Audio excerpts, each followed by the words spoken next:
Bienvenue à tous pour une nouvelle plongée dans les archives. Ah, On s'attaque aujourd'hui à un numéro fascinant de The Assassination Chronicles, OK.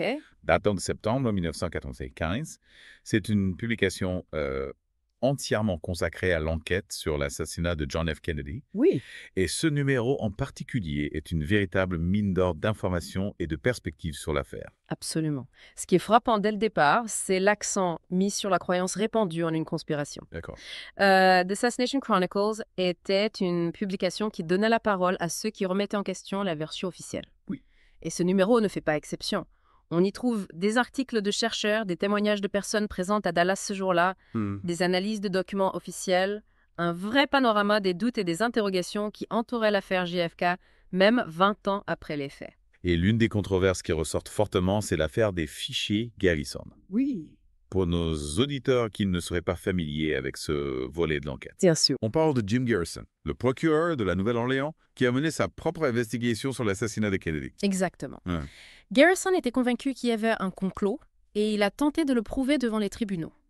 Mais ses efforts ont été entravés. Et le numéro de The Assassination Chronicles met en lumière des allégations troublantes concernant la disparition de certains de ces fichiers. Ah bon, On parle de vol, de destruction de preuves. voilà. Des accusations graves qui, si elles étaient avérées, pointeraient vers une tentative de dissimulation de la vérité. C'est assez effrayant de penser que des pièces à conviction cruciales pourraient avoir disparu, non? Tout est fait. Cela soulève des questions fondamentales sur l'intégrité de l'enquête officielle et sur la possibilité d'accéder à toute la vérité sur l'assassinat de JFK. Tout à fait. Et cette quête de vérité, elle est au cœur de nombreux articles du numéro.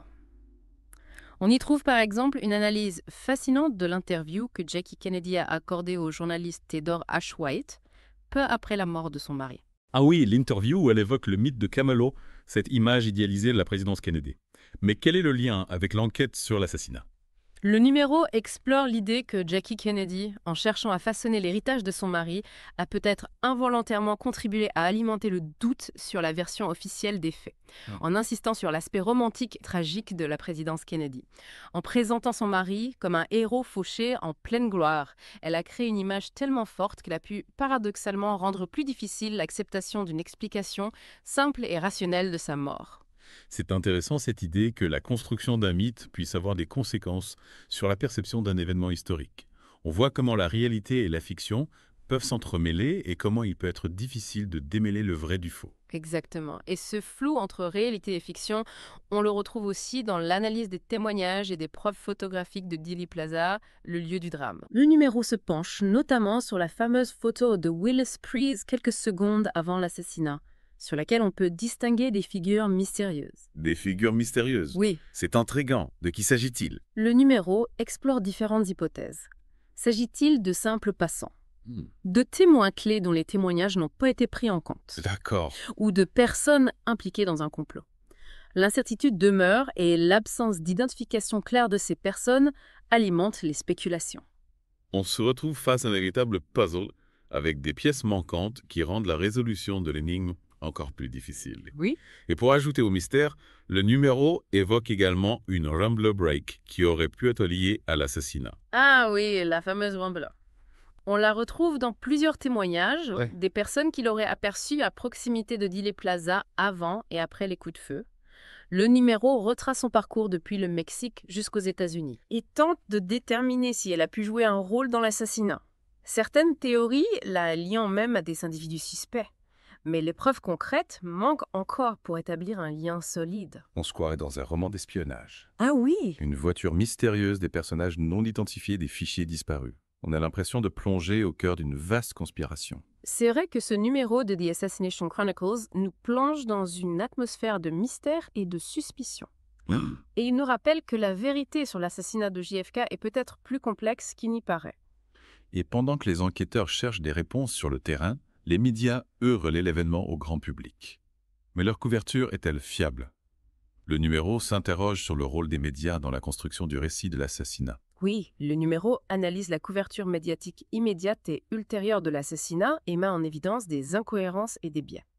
Par exemple, on peut voir comment l'image de Lee Harvey Oswald, le présumé assassin, a été façonnée par les médias et comment il est rapidement devenu le coupable idéal aux yeux du public. C'est intéressant cette idée que les médias peuvent influencer la perception d'un événement. Oui, et même orienter l'opinion publique. Tout à fait. Et ce numéro de The Assassination Chronicles nous invite à prendre du recul par rapport à l'information que l'on nous donne, à la questionner, à la confronter à d'autres sources. Et justement, parlons d'Oswald. Simple tueur solitaire ou bouc émissaire d'une conspiration.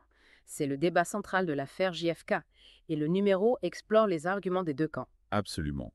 On y trouve une analyse du profil psychologique d'Oswald, des éléments qui accréditent la thèse du tireur solitaire et d'autres qui la remettent en question. Le numéro présente notamment les travaux de Richard Posner, qui décrit Oswald comme un individu instable et asocial, capable de passer à l'acte de manière isolée. Mais il y a aussi des voix qui s'élèvent contre cette théorie, non? Oui, le numéro donne la parole à des experts qui contestent les conclusions de Posner et mettent en avant des éléments troublants qui pourraient indiquer une implication d'autres personnes dans l'assassinat. Par exemple, le Dr Samuel H. Krimsky remet en question l'idée qu'Oswald était un tireur solitaire et malade mental et souligne des incohérences dans les preuves balistiques et les témoignages. Alors on en est où? Oswald était-il vraiment seul? Y a-t-il eu un complot? Ce numéro de The Assassination Chronicles ne nous donne pas de réponse définitive, mais il nous montre la complexité de l'affaire JFK et il nous invite à explorer toutes les pistes. Il nous rappelle que la vérité est souvent difficile à atteindre et qu'il faut rester vigilant face aux versions officielles, même si elles paraissent convaincantes.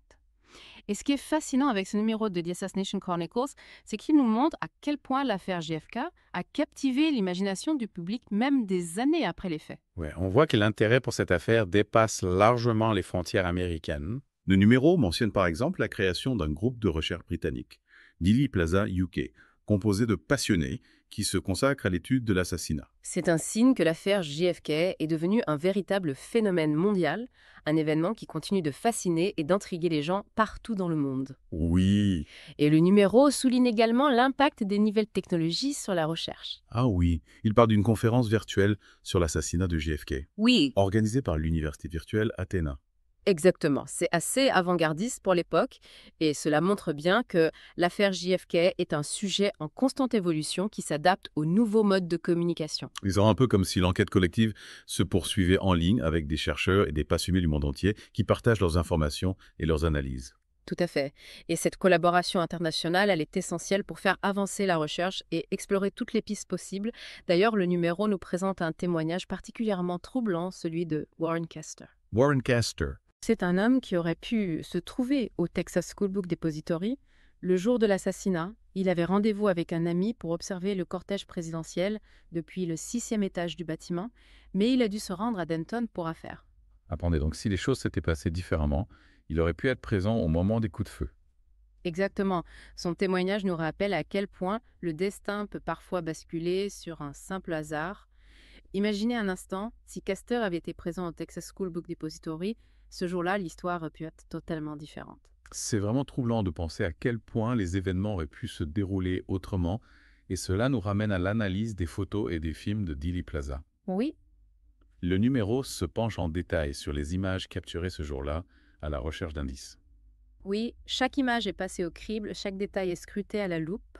On essaie de décrypter les mouvements des personnes présentes, de repérer d'éventuels suspects, de comprendre la séquence exacte des événements. Et la fameuse photo de Willis, celle qui montre ces 3 personnages mystérieux sur les marches.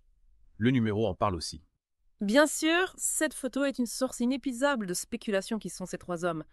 Que faisaient-ils là? Sont-ils de simples passants, des témoins clés ou des personnes impliquées dans un complot? Le mystère reste entier et l'absence d'identification claire de ces individus continue d'alimenter les théories les plus folles. On se retrouve face à un véritable casse-tête avec des pièces manquantes qui rendent la résolution de l'énigme encore plus difficile. Mais le numéro ne se contente pas d'explorer les zones d'ombre de Dealey Plaza. Il s'intéresse également aux incohérences dans les témoignages des médecins de Parkland qui ont soigné Kennedy. C'est un point crucial. Certains médecins ont décrit des blessures qui ne correspondent pas à la version officielle de l'autopsie. Le numéro s'interroge sur les raisons de ces divergences. Erreur de perception, pression exercée sur les médecins, manipulation des preuves.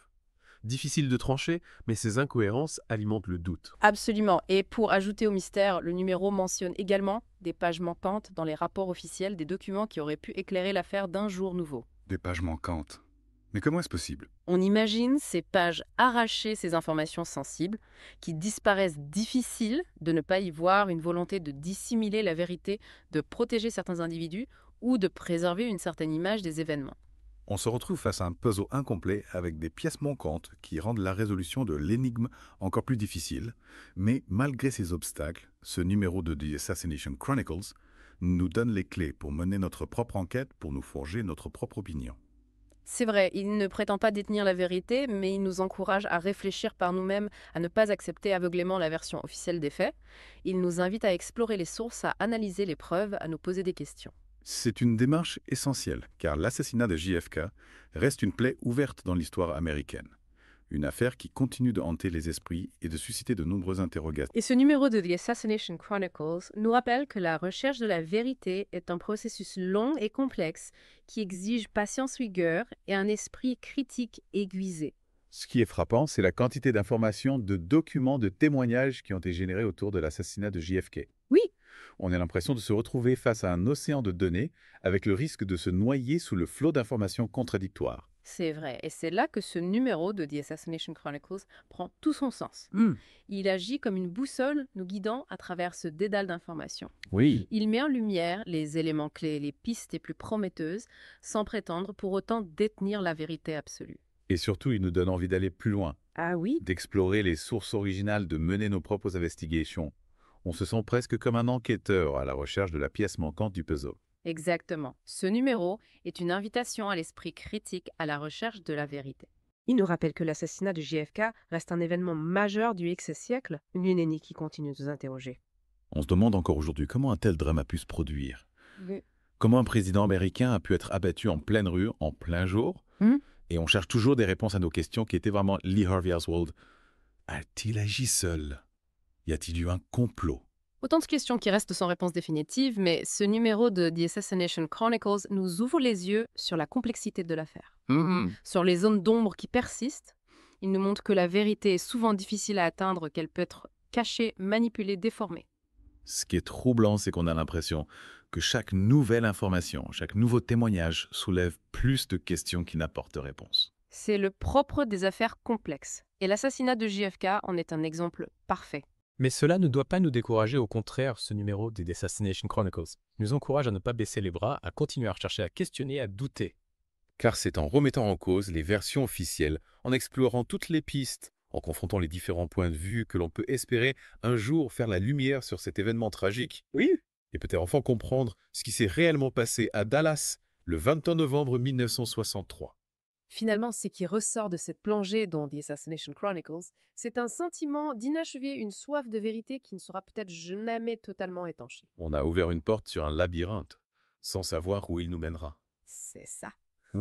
Mais une chose est sûre, cette exploration nous a permis de mieux comprendre la complexité de l'affaire JFK et les enjeux qui la sous-tendent. Et c'est à vous maintenant, chers auditeurs, de choisir votre chemin, de poursuivre l'exploration, de vous forger votre propre opinion.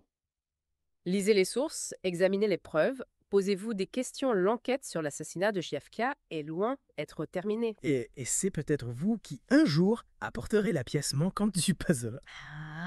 L'élément qui permettra enfin de résoudre l'énigme. Merci de nous avoir suivis dans cette plongée fascinante. Merci. On se retrouve bientôt pour une nouvelle exploration des archives de l'histoire.